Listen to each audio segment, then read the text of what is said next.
میں گزارش کروں گا ڈاکٹر فوزیہ تبسم صاحبہ سے کہ وہ آج کے موضوع پہ ہماری رہنمائی فرمائیں۔ محترمہ ڈاکٹر فوزیہ تبسم صاحبہ۔ السلام علیکم خواتین و حضرات، اور جو بچے ہیں یہاں پر ان کو بہت بہت پیار۔ میں آج کا موضوع سبھی کی بات سنی ہے، تو میں سمجھتی ہوں کہ ہمیں ابھی تک یہ نہیں پتہ چلا کہ ہم کس موضوع پہ بات کر رہے ہیں۔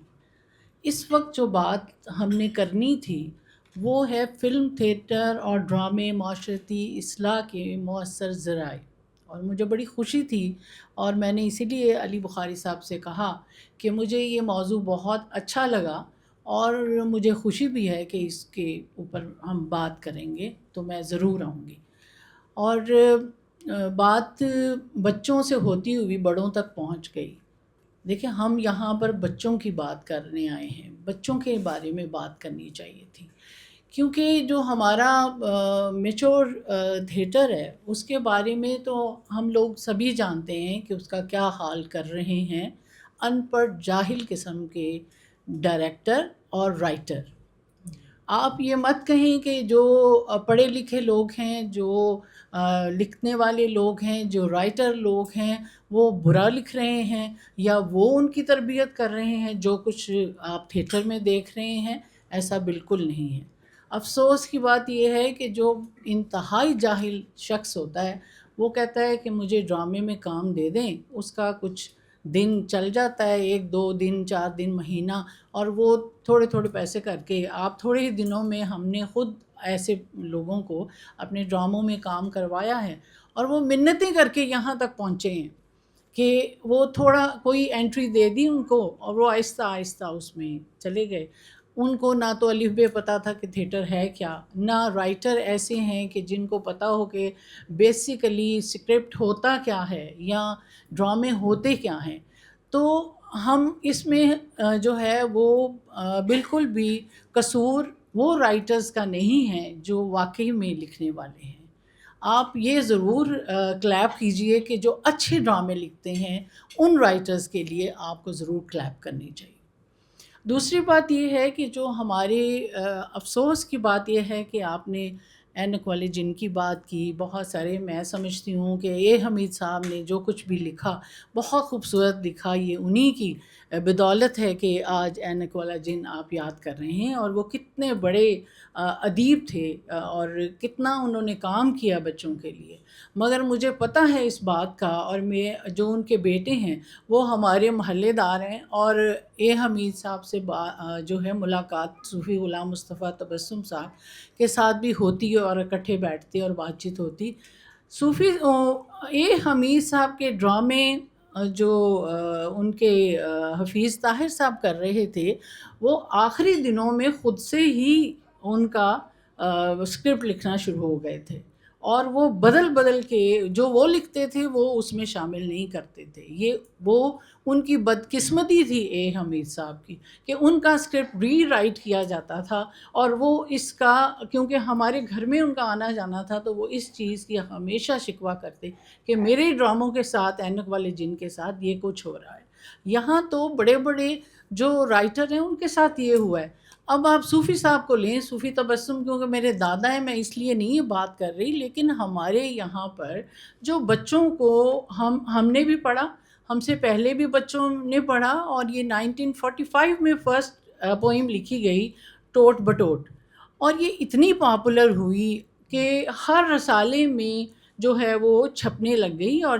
جیسے جیسے صوفی صاحب لکھتے چلے گئے وہ ایک سیریز میں شروع ہو گئی کہ ایک تھا لڑکا ٹوٹ بٹوٹ، ٹوٹ بٹوٹ کی موٹر کا، ٹوٹ بٹوٹ نے کھیر پکائی، اس طرح سے ہزاروں، وہ 40 45 کے قریب ٹوٹ بٹوٹ کی نظمیں ہیں۔ میں نے جب صوفی تبسم اکیڈمی کا چارٹ سنبھالا تو میں نے سب سے پہلے ٹوٹ بٹوٹ کی نظمیں دوبارہ پڑھیں اور بڑی غور و غوض سے پڑھیں، اور ان کو میں نے جو میوزیکلی ان کو کمپوز کروایا، اور اس ڈائریکٹر کو گھر میں بٹھا کے اس کا میوزک بنایا، اور پھر ایک وقت ایسا آیا کہ اس کی CD میں نے بنا لی۔ اس کے بعد میں کامران لشاری صاحب کے پاس گئی، وہ اس وقت انفارمیشن کے سیکرٹری تھے،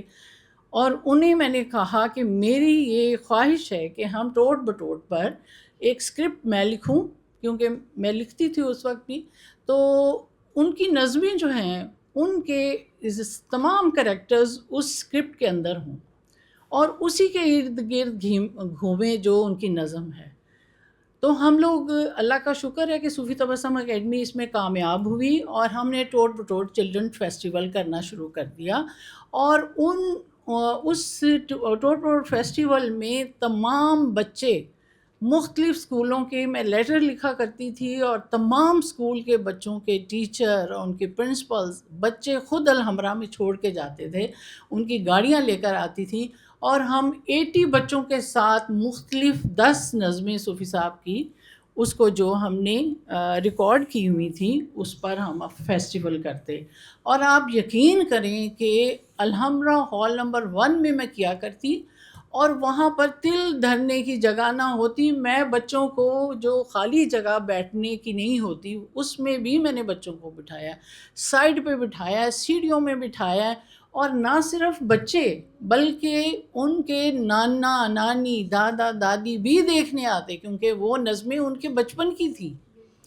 تو میں یہ سمجھتی ہوں، میں صرف ایک ہی حوالہ دوں گی، اس کے علاوہ یہ ہوا کہ میں نے بھی بچوں کے لیے لکھنا شروع کیا، کیونکہ مجھے پتہ چلا کہ ہمارے تو بچے ماشاءاللہ اتنے ذہین ہیں اور اتنے ٹیلنٹڈ ہیں، ان کا